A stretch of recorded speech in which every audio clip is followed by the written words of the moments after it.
On a quiet morning in April 1938, a young chemist named Roy Plunkett stared at a steel cylinder in confused silence. He was trying to invent a new way to keep iceboxes cold. Instead, he had just accidentally created the most slippery substance on Earth.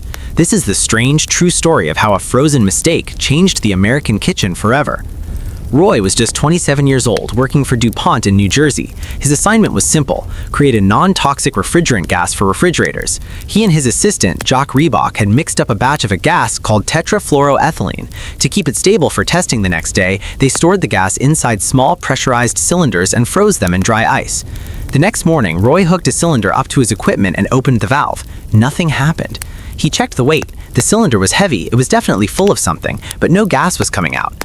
Baffled, Roy did something that would be considered incredibly dangerous today. He took the valve off and turned the cylinder upside down. Still, nothing came out.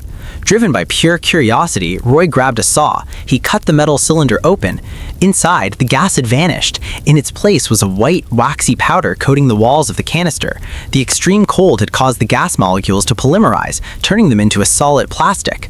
Roy touched the white powder. It was waxy but strange. It was heat-resistant, didn't react with powerful acids, and most importantly, it was incredibly slippery. In fact, it was the most frictionless solid material known to science. Nothing would stick to it. Not oil, not water, not glue.